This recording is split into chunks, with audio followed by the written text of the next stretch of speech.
What's going on, guys? Winner Kills here, and welcome back to another rendition of the top replays and highlights series.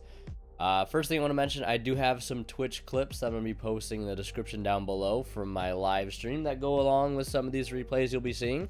And if you want to see what those clips are, I highly recommend checking them out down in the description below after the video. And also a quick mention to our sponsor over at Imperium Duelist. They've got some new items coming out for this holiday season. They've got new playmat bags and a deck box, which is looking absolutely fantastic. So I highly recommend you guys check them out if you're interested in any playmats or sleeves. Some of the ones that I use, all from Imperium Duelist, so you can check out them down in the description below, and that discount code WinnerKills10 off that you can use to save 10% off your entire order at checkout. Every time you check out. It's not just like a one and done type thing. You can use it as many times as you want for as much stuff as you get. So helps me in the process, helps save you guys a little money. And of course, if you're buying anything off of TCG Player, don't forget to use my affiliate link down in the description below. So with that being said, let's get into our first replay. The one I want to show here is, this one is a bit older. Now, I have a ton of replays, so I'll probably actually be making 2 top replays and highlights videos here.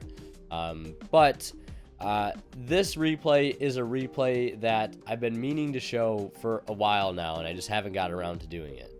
Alright, so this one was called Praise Be to Hoban. If you want to learn the backstory on why it's called that, again, a link to the Twitch clip that goes along with this replay will be down in the description below as well. So, to get started here, it is BA versus Pendulums. Now, I don't know if this replay will play all the way through. I hope it does.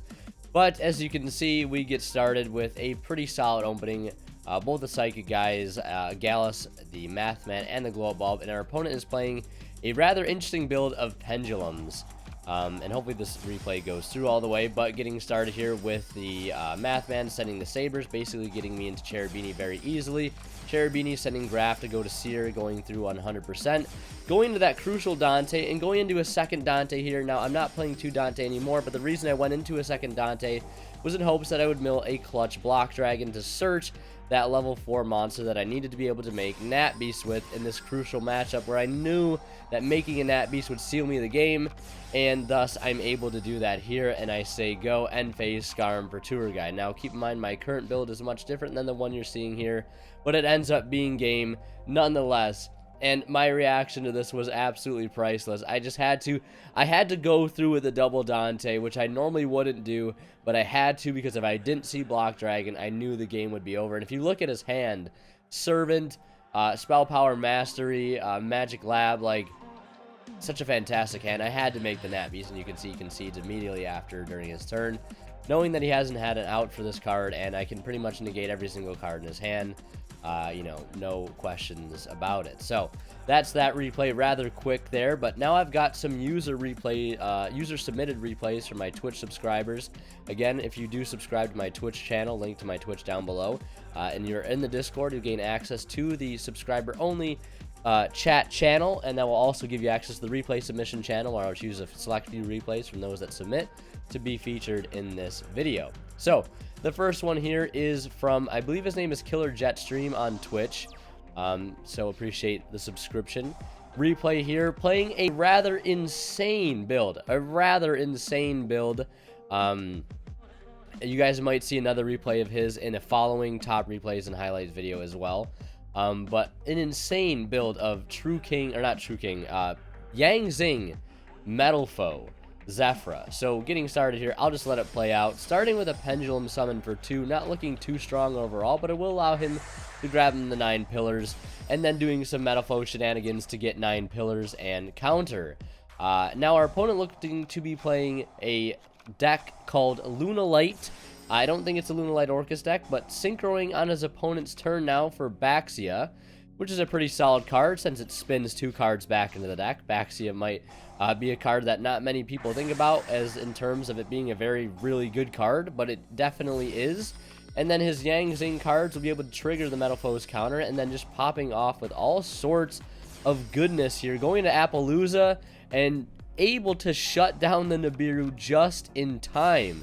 Going for a Pendulum summon for 3 here, thanks to all those arrows that Appaloosa is providing. Providence for Divine Strike. Going into another Boxia here to spin those 2 cards back into the deck. You bet it's going to go through.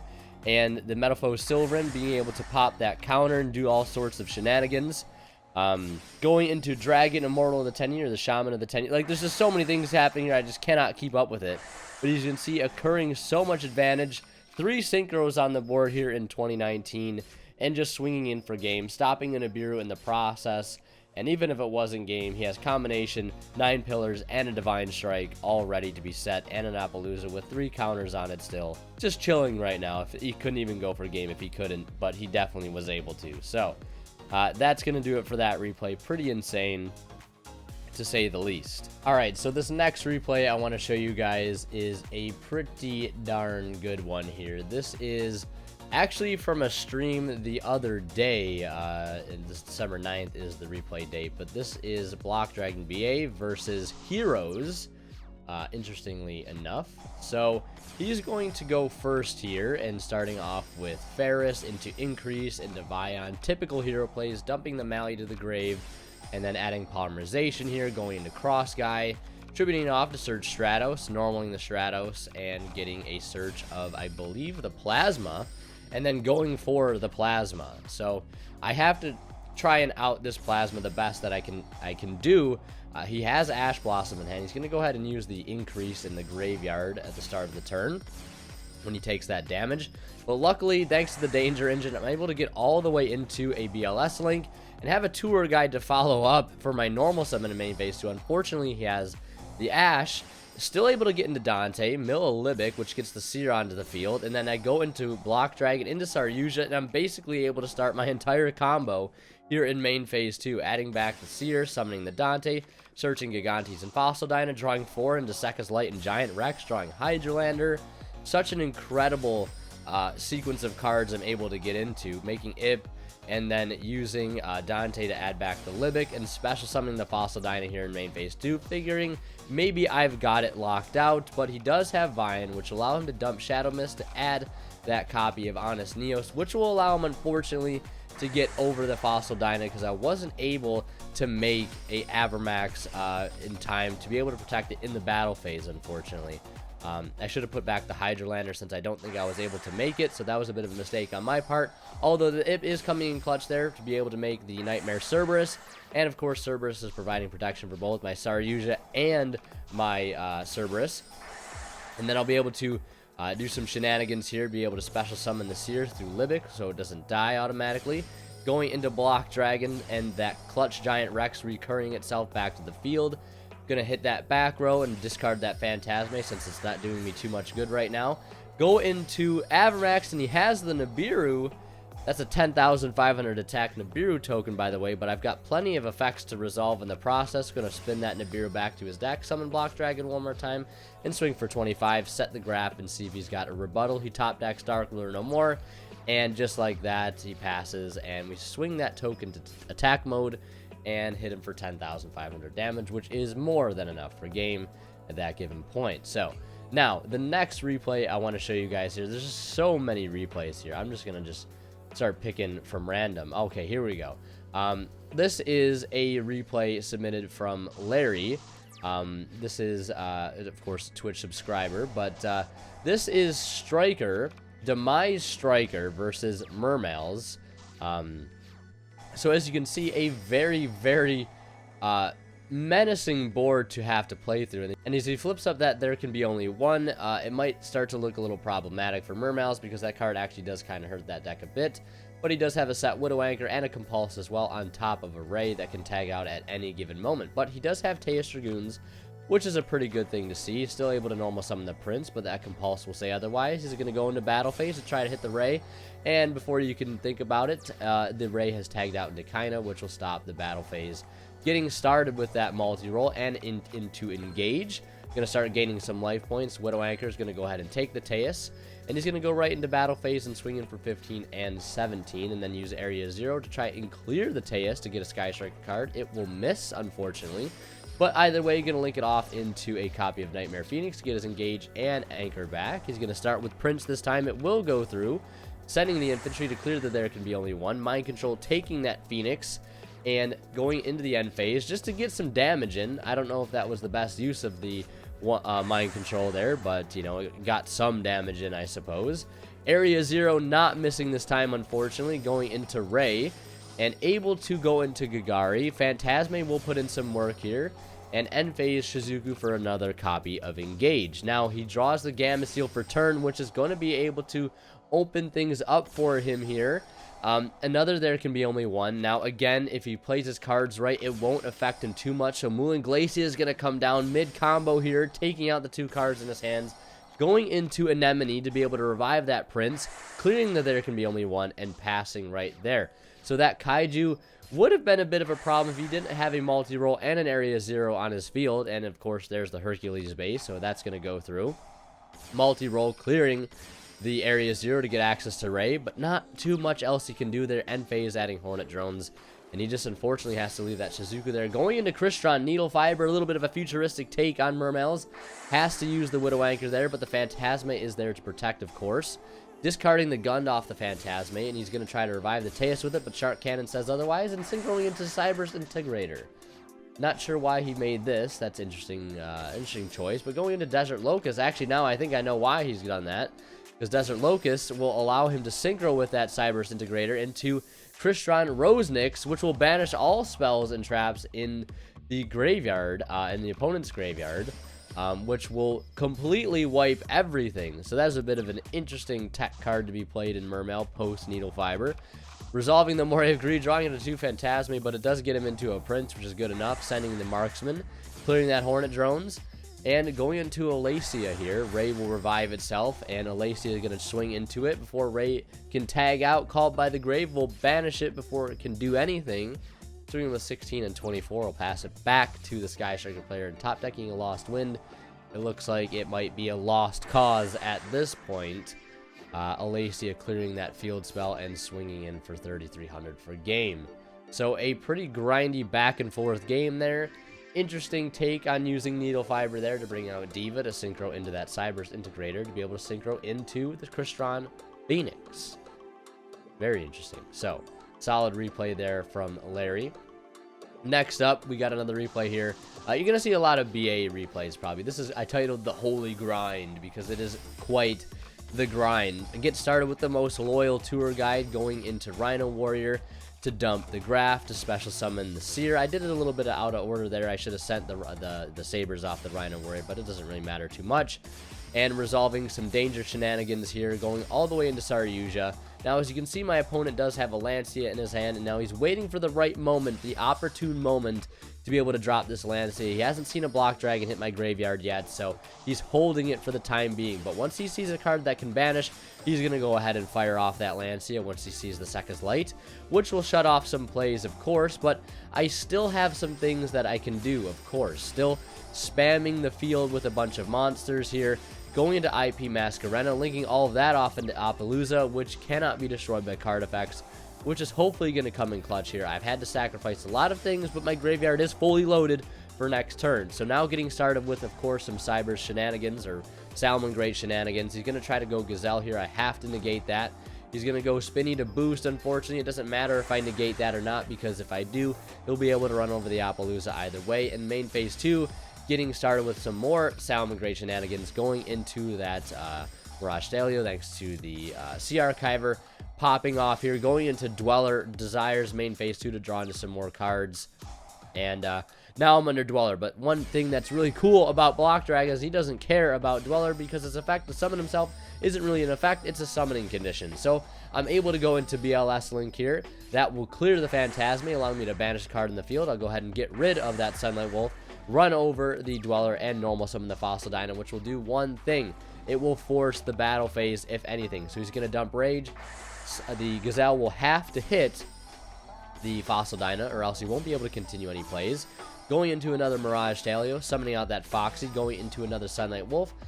The Mirage Stalio actually ends up bouncing the Foxy. Now, I don't know what he could have done here.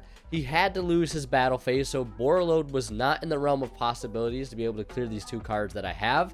And I don't know if he just gave up or realized that, you know, there was not much he could do here, or if it was a misclick.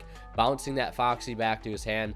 I'm not sure how that game would have played out. Maybe you guys can give me some more insight in the comments. But again, I've got 2 cards on my field that can't be destroyed by card effects, one of them which can't be targeted, and one that he can't clear at all this turn because he's had to give up his battle phase in order to get them, you know, to get to where he is now, thanks to the Fossil Dyna. So that's it for that replay. So I've got another replay here. Amongst the list of replays I've got here, this title kind of stood out to me. It's called BLS Link is a good card, and let's go ahead and see why exactly it's a good card. So here I am playing an older build of the BA deck versus some Thunder Dragon.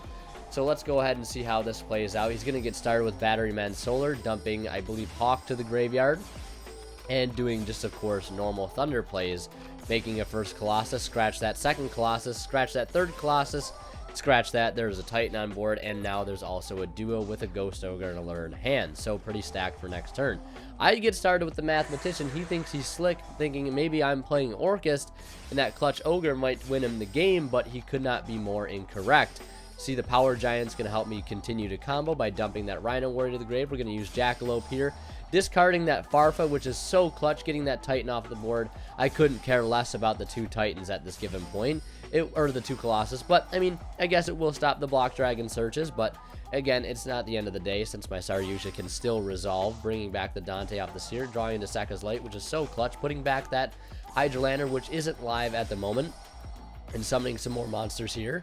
Going into Curious, and now using Curious's effect to dump the Giant Rex, milling 3 cards off the top, linking all that into another Saryuja, Dante Chainlink 2, and that Saryuja Chainlink 1, getting into the Tour Guide, summoning out another Block Dragon here, summoning out Tour Guide, linking all that off into a copy of the BLS Link, the card that is so good, and it is boosted by 300, so I'll be able to clear that duo, or that, yeah, the Thunder Dragon duo, to be able to banish a Colossus. He's going to get started with that Roar, and you will be able to destroy a card, but it can only be the Saryuja, thanks to both my monsters not being able to destroy by card effects, the other 2 that I had. Going into Gallus, I'll be able to run over that Titan still because that 300 attack boost, which is proving to be so clutch. So I'll be able to just keep banishing his field as long as this BLS Link stays on board. And since it's at 3300, Titan just can't quite get to it. And I'll gain that 1500 attack just to make sure he can't out this card whatsoever. He'll go ahead and use the Thunder Dragon Fusion to add the Hawk to special out the Dark. And it won't matter. I'm going to resolve the Sneck here, draw an extra card, draw into a Block Dragon, put it back, draw into Block Dragon again, make Leviair, and try to bring back that Fossil Dyna. But he's going to go ahead and scoop there as he sees what's coming. Leviair coming in very clutch just to try to seal the deal. So I'm going to do 2 more replays for this video, and this one I've got to show you guys. This is me playing against my good friend Adam on YGOpro. This was on stream last night. You've got to see the clip that goes with this. Again, it'll be down in the description below. I opened up an absolutely insane hand. He's playing Striker Draco, and as you can see, he's got a Nibiru in his hand and a copy of Dark Lure No More. Now, he's the only one I know who would know to hold the Nibiru all the way to the very end. As you can see, the title of this replay is the last second Nibiru. So the whole time I'm just comboing here, just going through my plays as I normally would, you know, resolving Block Dragon, Saryuja. I think I should have put the Sekka's Light back because I realized after the fact I've already resolved a Sekka's Light. But, you know, nonetheless, it doesn't matter too much here. Summoning a token off O-Lion, and I have to make Cerberus here so I can get myself into Curios to get that clutch Glow-Up Bulb into the grave. Curios is that pesky card that sometimes you gotta really try so hard to get into just so you can get into Nat Beast, because that card does win games.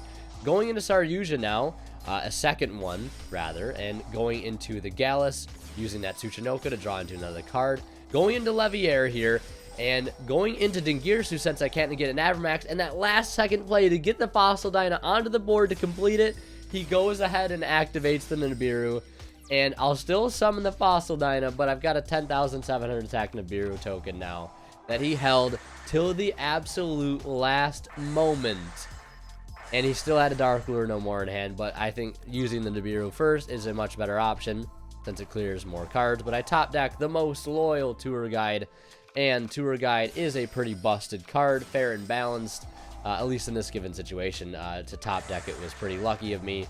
I'm able to clear the field spell thanks to the Nightmare Phoenix. Farfa will banish the Ignis, and I'm still able to go into the trusty steed himself, the Borosaur Dragon, banishing the Giant Rex so that can come back, so I can turn it to defense, so that extra damage can go through the OTK button that Borosaur is, ending games as it does, and we'll be able to do just that. So an insane comeback from that last second Nibiru, and this is why I think this deck is pretty Nibiru proof, in my opinion. Now, I don't think holding the Nibiru to the very last second was the way to go. I think there's a certain point earlier on, which I won't say, but I think using the Nibiru much earlier in the combo before I gain so much advantage in the graveyard is much better than waiting to Nibiru at the very end when you're just loading my graveyard up for next turn, when it basically says, you know, you have to OTK me at this point. You have to win the game very fast, or else I'm just going to come back really hard next turn. So this is a replay from Larry as well. And this is an interesting take on Marincess. And what I mean by that, he is playing the Magician's Souls card in this deck, and he's going to be playing against Dark Magician. And he'll go right into the Dragoon of Red Eyes, which, if you guys don't know what this card is, it is a extremely potent boss monster that we will be getting at some point in the future. But why Magician's Souls in Marincess, you ask? Well, you will see. Unfortunately, he ended up opening a bit of a brick hand here, but he has plenty of defense to stop whatever plays he might be making. So Dinomischus being able to clear that Magician of Dark Illusion, dumping Marincess Wave to the graveyard off Trap Trick, or while playing the Trap Trick, and then being able to revive the Dinomischus off of its own effect. Spellbook of Knowledge, or Spellbook of Secrets being played. Not using the Knowledge, interestingly enough. Going to use the Monster Reborn, which will get negated, and then using Magician's Souls here to dump Fog King to the graveyard, to be able to special summon itself out and dump those 2 traps to the grave to draw some cards, which will be able to get him into some Marincess plays, which is definitely what he needs at this point in time. So he's going to use Magician Navigation to negate the field spell, but it doesn't matter because he's got a second copy. And able to go into Marbled Rock, and he's going to go ahead and use the copy of Anemone, or the Anemone to add back, and then able to swing over that Dragoon of Red Eyes, which was sitting at 4,000. And not too many things would be able to get over that, but now Dark Magician being able to start making some plays here, banishing the Marbled Rock since he was unfortunately not able to make it unaffected by card effects. Now, Magician's Soul is such a good card in this deck because with Marincess, you oftentimes have a lot of spells and traps in your spell and trap zone in the form of your Marincess Link monsters that are equip spells. So you can use Magician's Soul to basically send them to the graveyard, just as he did there, to draw into some more cards and more combo pieces like Swap Frog or other Marincess monsters. Able to go into another copy of Marbled Rock here, adding back Marincess Wave, and now getting started with some Swap Frog plays here, and the main phase going into Totally Awesome. And then he'll go into the battle phase and clear the rest of his field. He'll draw into a copy of Return of the Red Eyes and use the Magician's Soul, or the Eternal Soul, to be able to summon out Dark Magician. Dark Magic Circle will try to banish the Marbled Rock, but it is unaffected by card effects since it was summoned with that Crystal Heart, and he's going to go ahead and summon it again. He's going to try to banish again. This Dark Magician player just does not get the memo, which I think might be standard for some Dark Magician players at this point. So he's going to try something different this time around. He's going to banish the set card and not go for Marbled Rock a second time. Magician's Soul is going to tribute away 2 of those Marincess equips and draw into some more cards. So this card just recurring a ton of advantage right now that his opponent is not aware of, really. Going to Avermax now, and he's going to use the Eternal Soul one more time, banish another copy of Wave, which isn't that big of a deal, but he's going to be able to use the Heavy Storm Duster to clear both of his back row and that Eternal Soul, which is going to blow up the entire field, minus the Dragoon of Red Eyes, since it can't be destroyed by card effects. But how will it be able to deal with this Mech Knight Crusadia Avermax? I don't know if it's going to be able to. So this game continuing to grind out. Magician's Soul is being activated here, getting rid of that Signet Mining to try to draw into another card, but he'll use the negate of Dragoon of Red Eyes. So the Avermax will be able to clear over it no problem, and a Totally Awesome to sort of follow suit, and our opponent is just going to scoop right then and there. So a rather grindy game, and a good showcase of why Magician's Souls is not just a good card for Dark Magician, but seemingly for every other deck that can play spells and traps, like Spirals or Marincess. So yeah, not sure how I feel about that. More splashable cards that we have, the worse the format seems to be. as we've seen time and time again. And now before we wrap things up, I'll go ahead and show you guys some deck lists before we end. The current BA list that I'm rocking is this list right here. Performed very well on the stream the other night.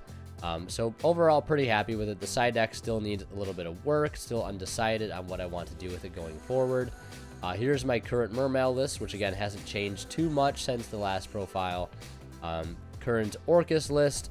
I believe this is a similar list. I think it might be actually the same list that my friend is piloting that he let me use to help him test the other day.